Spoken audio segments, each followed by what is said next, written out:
All right, guys, this is take one of how Miracle Canine Training creates content for all you people out there that want to be influencers just like us.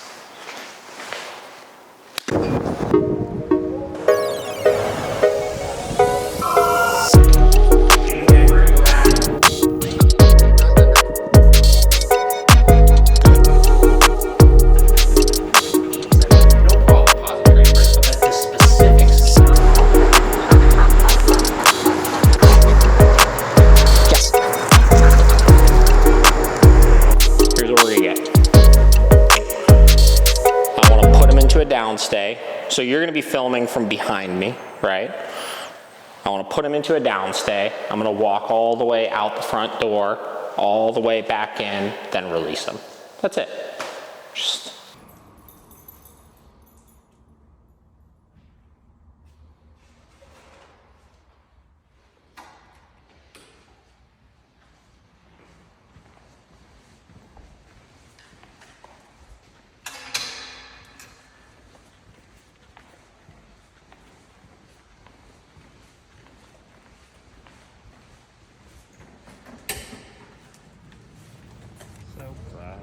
so sunny.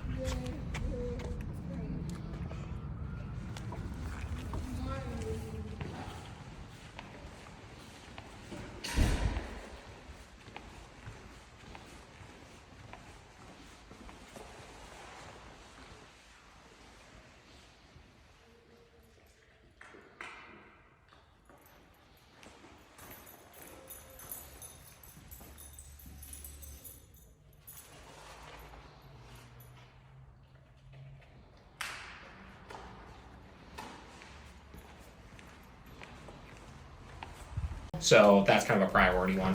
We'll book. I'm just gonna put it on there. I think aside from that, I think that's it. I have a question for you. Yes. Oh, actually, Matt, real quick. Okay, Team Up is literally not working on my phone. It hasn't been working for the last 4 hours. Like, is there a proper way to do so? There we go. Let's see what's in it.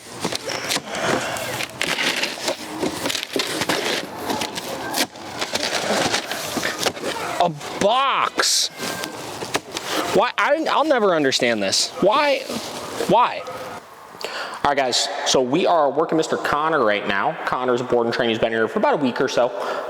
He is mostly deaf, kind of not 100% sure. His owners adopted him like a week before they brought him here. So we think he's mostly deaf, a little bit maybe hard of vision and stuff. And he's extremely timid of new people. So a lot of our initial program with him has been on kind of developing food drive with him, starting to shape some of his foundational commands. We're at a stage now where we're starting to add in our hand commands. Now we have a video that you guys can watch from, I believe last summer with Duke, who is a deaf dog, that kind of details our process of giving commands, enforcing commands, all of that kind of stuff. But Connor is a good example here because Duke was ridiculously motivated, ridiculously not scared of anything, and had really phenomenal motivation and engagement. So we were able to work him a lot easier, obviously. So I just kind of want to detail the process in which we give commands to a deaf dog. So obviously, we're not giving verbal commands here. We're using hand signals in order to shape and cue these different behaviors. Now, a lot of people ask me, they're like, well, what if he's not looking, this, that, how does he know what to do? Do you need to teach eye contact first, this and that? We don't get super crazy with this, right? So my cue is just the hand signal. I don't need to have the dog looking at me in order to give it. But one thing that I do, which I'll demonstrate here right now, is when you see his engagement isn't completely on. It's not like he's staring at me super motivated or anything like that. So what I do is I give my hand signal and then I hold it. And then I wait until he checks in, then I reward for it, right? So I make sure I maintain the hand signal and I make sure I maintain that visual cue so that once he looks up and does see it, he knows, down, that's what I'm supposed to do. That's how I'm supposed to maintain that position there. Now, again, people get into the conversation, well, what if he never looks at you? At that point, I would give a correction for not paying any attention at all and being too distracted by the environment in order to get him to keep essentially one ear or one eye ha ha ha ha, turn to us at all times. That was the dumbest joke ever, right? So we're gonna demonstrate this a couple times with the downs here. And in addition to that, again, I always talk about with deaf dogs how important it is to have food drive. You see he's into the food and he's starting to get better and better engagement as we work through some of these different things. And as that engagement continues to improve and his drive for the food continues to improve, his attention to me and his willingness and wanting to check in with me will continue to improve, so that when I'm in more distracting environments, I don't have to rely as heavily on the correction for this kind of stuff. So same deal, give a couple more of these and walk around with them for a minute. Give the cue, waiting for him to check in, then rewarding. And again, adding and dropping the leash here to this.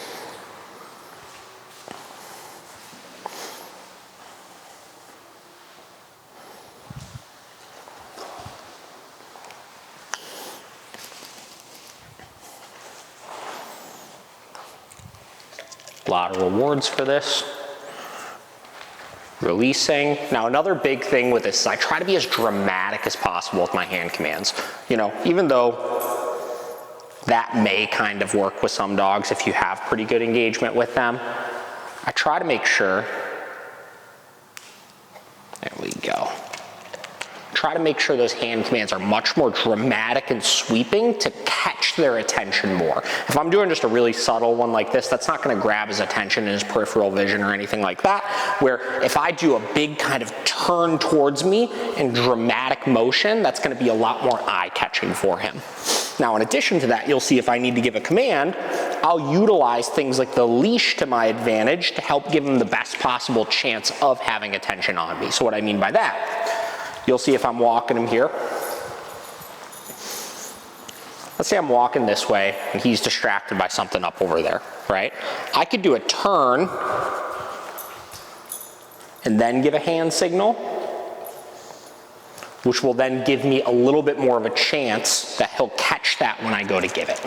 Now, there's no perfect answer to this. Some people, again, get crazy where they teach the vibrate means to look at me first and this and that. But even then, in order to teach that successfully, we're gonna have to rely on some degree of punishment in order to keep the dog's attention to us. So I rather just kind of position myself where I kind of put myself in his line of sight to the best of my abilities, give that signal, and if he's not paying attention, again, I just enforce it with a correction and just make sure I'm heavily reinforcing these behaviors as much as I can when I'm giving them. It's no different than a dog that can hear, right? A lot of people will use the excuse if they're out in public with their dog and they say down, right? And the dog doesn't listen to the down. They'll be like, oh, well, he's distracted. He didn't hear me. It's like, well, he should be in a position to hear you at all times. In his case, because he can't hear, he should be in a position where if I help him out a little bit, he should be able to catch those signals regardless of the amount of distractions that were around us. So that's kind of the approach we're taking with him right now. Again, I heavily recommend watching the Duke video if you haven't already. It's the same stuff. We get into a little bit more detail with it, and he's a lot more motivated, so you can see kind of how all of this will eventually turn out. And because he has pretty good drive and it's continuing to develop, this will continue to get better as we work with him too. Do a couple with the beds here. Again, signal towards the bed. If he doesn't do it, giving a tap on the e-collar, then repeating that signal, maintaining it till he looks, big sweeping motions with it, and then again, rewards when he's doing it properly.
out and about, work on it also, pick the distractions.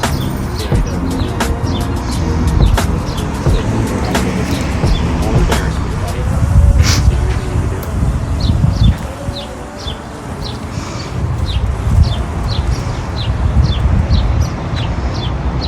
Work those real life distractions, get your dogs out and about, and that's it.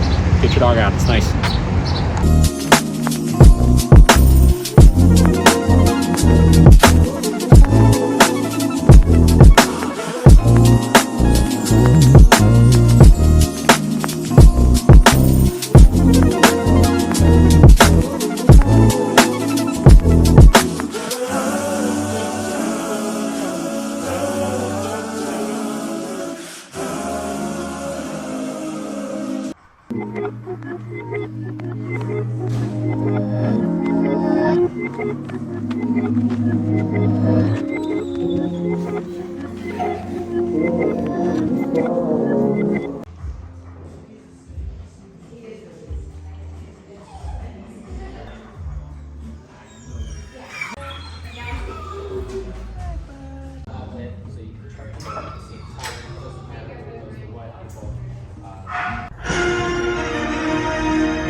She's pumped. All right, so same deal, just gonna kind of get her moving here to start. I'm gonna hold this a little higher of a standard here first. So instead of kind of doing the slow, steady hold, I'm gonna see if I can just get her moving with me. And then when I get that break in pressure, come on.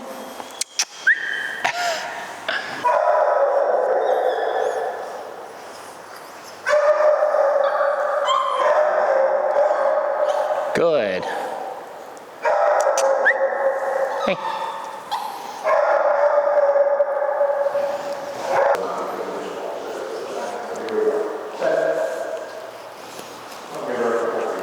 Good.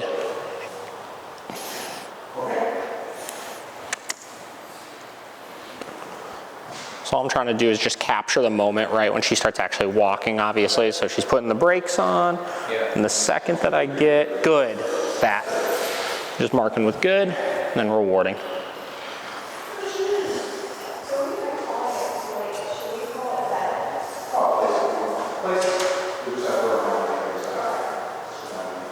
Good.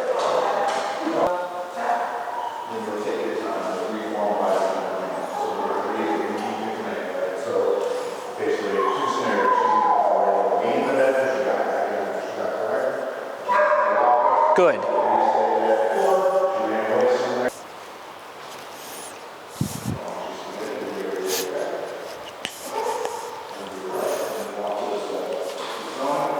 Good. That was the best one. You getting it little by little, little by little, little by little. You're a nervous Nelly. I know. It's a hard life. It's a hard life. Your head is so tiny. Okay. I'm gonna let her hang out for a minute here, and then I'll do a couple more of those. So last one, finally, we got a whole stretch that she didn't really give any resistance. So we'll give her a quick break on that and we'll do some more. She's like, oh, do you want me to stay by you now? Do you want me to stay by you? She's so tiny. I know. It's ridiculous. Good.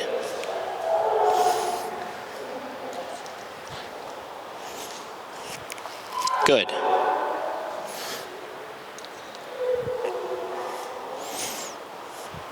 Good.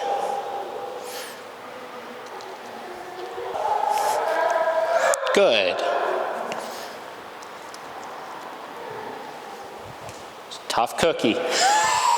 Let's do this. We're gonna take her outside here for the last little bit. I wanna do a little bit of walking out there because she was walking much better. Yeah. I wanna kind of end on a good note with her getting some strides in.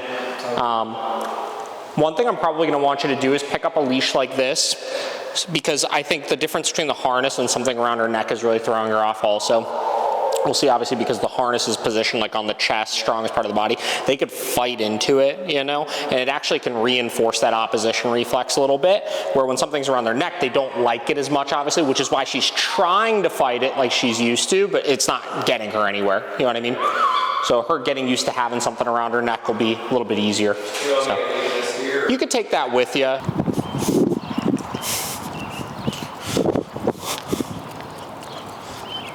So definitely a little bit of resistance heading that way, but she was moving at least. And obviously now she's just trying to get back to you, so I'm just gonna keep going straight and we'll see what happens as I pass you. Come on.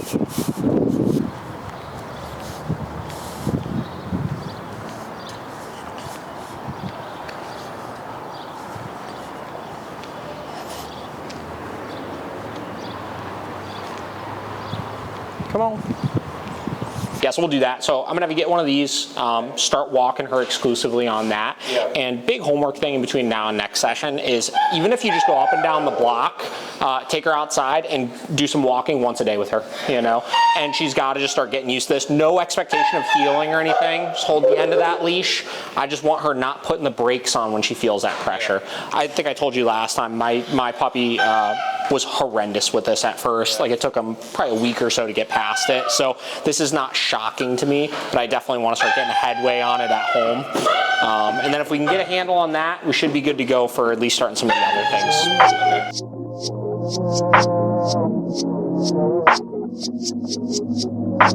things.